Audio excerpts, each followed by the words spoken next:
I-share ko sa inyo yung naging Lubok River Cruise experience namin sa Bohol.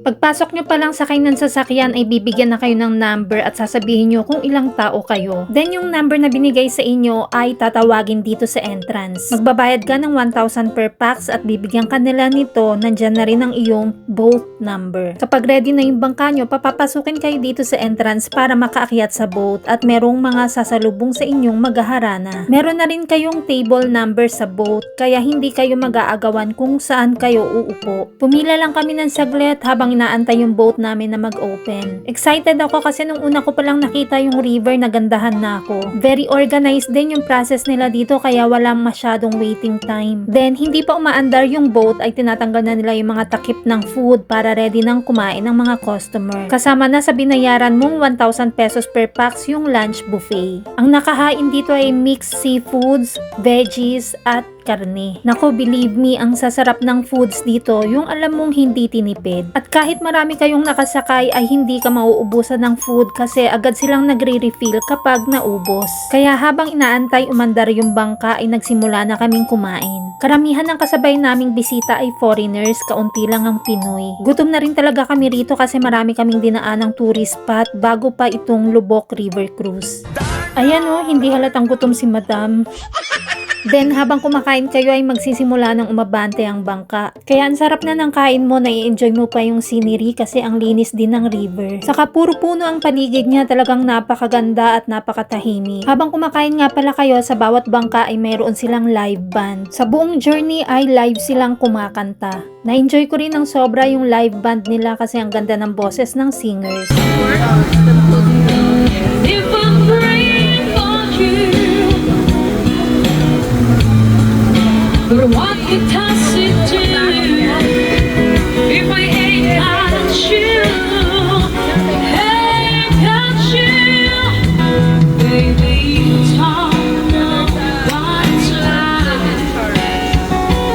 Baby, you don't know what's like.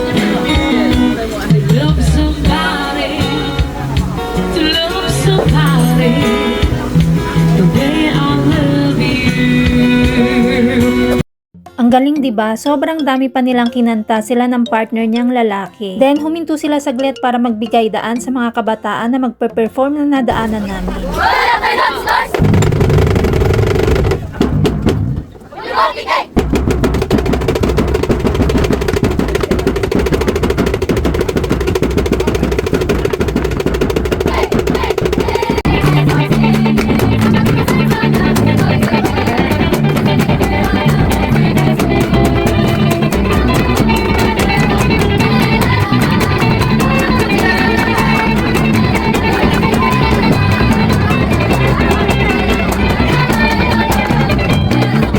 Enjoy na enjoy yung mga foreigners sa performance na yan kasi pwede silang sumayaw kasama yung mga bata. Na-enjoy nila yung pagtitinikling.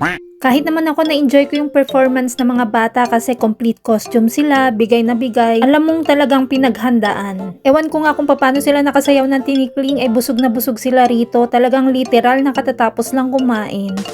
At dahil nga lunch buffet ito, syempre naka-open lang yung food, pwede kang bumalik-balik hanggat gusto mo. Nai-enjoy mo na yung scenery dahil napakaganda, nai-enjoy mo pa yung music, meron ka pang masarap na food, kaya para sa akin, sulit na sulit talaga yung 1,000 per pax na singil nila rito. Halata mo rin sa lahat ng foreigner na nandito na talaga nag-e-enjoy sila.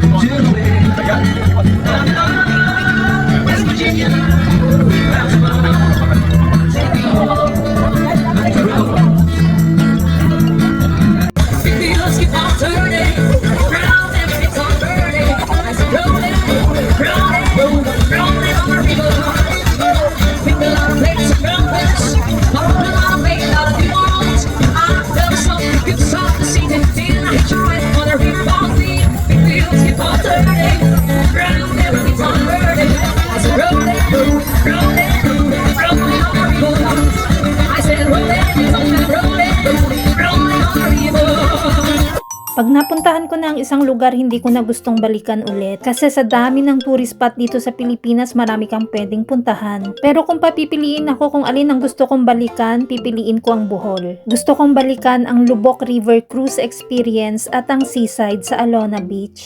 Kaya kung maisipan mong bumisita sa Bohol, make sure na dadaan ka rito. Kung gusto mo pa ng mga ganitong kwento, huwag mong kalimutang i-like and share ang video ko. O siya, sa susunod na kwentuhan ulit. Annyeong!